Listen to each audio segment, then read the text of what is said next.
আসসালামু আলাইকুম, সবাইকে শুভ সন্ধ্যা জানিয়ে আজকেও আমি তানিয়া আপনাদের মাঝে চলে আসলাম আরেকটি ভিডিও নিয়ে।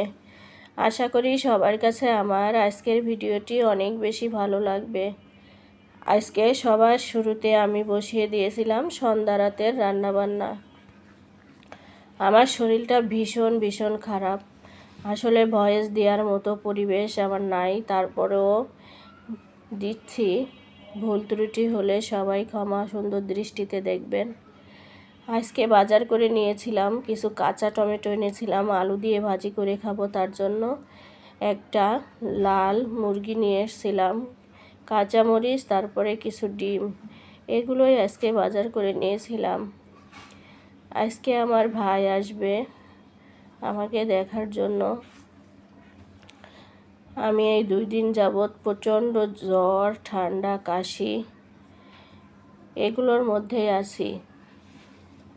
তারপরেও পরিবারের জন্য তো রান্না করতে হবে, এগুলো তো আর থেমে থাকবে না। 2টা ছেলে রোজা থাকে, মামা অসুস্থ, নিজে অসুস্থ, আপনাদের ভাইয়াও জ্বর। এই ভাইরাস জ্বরটা সবাইকে একদম দুর্বল করে ফেলছে। তারপরে আস্তে ধীরে করে রান্না করে নিলাম। এই যে মুরগিটা রান্না করব, আর কলমি শাক কুমড়া দিয়ে ভাজি করে নিচ্ছিলাম। তারপরে তো ছিল ডিম ভুনা করে নিচ্ছিলাম আর সাদা ভাত। এরপরে ইফতারির জন্য রেডি করে নিব রান্নাবান্না শেষ করে। এগুলোই আজকে রান্নাবান্না করে নিচ্ছিলাম। আসলে আমি যে অসুস্থ, আমার শরীর খারাপ, এটা বলার মতো কার কাছে বলবো সেই মানুষটাও আমার নাই। নিজেকে মাঝে মাঝে নিয়ে অনেক কষ্ট হয়, কিন্তু কষ্ট হলেও তো করার কিছুই নাই। জীবন তো চলতেই হবে, জীবন এভাবেই চলবে। মুরগির মাংসটায় ঝোলের পানি দিয়ে দিলাম, তারপরে এই যে ডিমটা ভুনা করে নেব টমেটো দিয়ে আর পেঁয়াজ দিয়ে। টমেটো দিয়ে মশলাটা ভালো করে কষিয়ে নিচ্ছিলাম, এরপরে ডিম ভেজে রেখেছি সেগুলো দিয়ে দেব। আমার কথা বলতে ভীষণ কষ্ট হচ্ছে। কারোর কাছে মন খারাপের কথা বলার চেয়ে হাসি মুখে ভালো আছি বলাটাই আমার মনে হয় ভালো।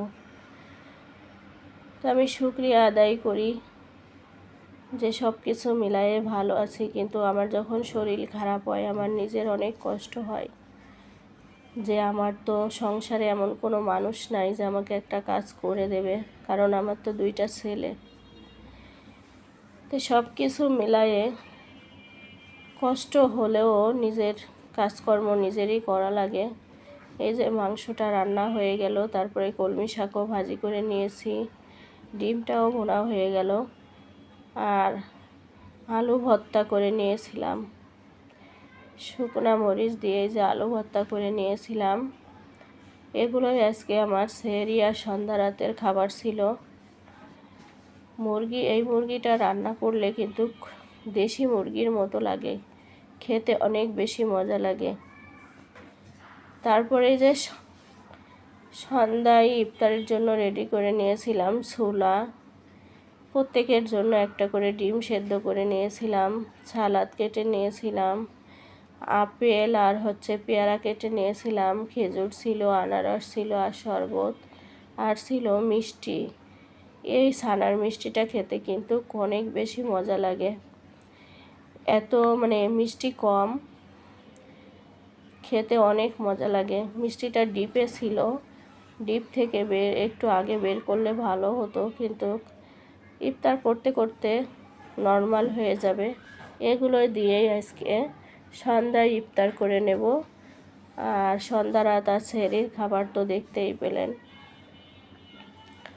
সবাই ইফতারের আগেই টেবিলে বসে গিয়েছিল, যে ছেলে, আপনাদের ভাইয়া, আমার ভাই, মামা, আমি সবাইকে নিয়েই ইফতারের আগে টেবিলে বসে পড়েছিলাম ইফতারি করার জন্য।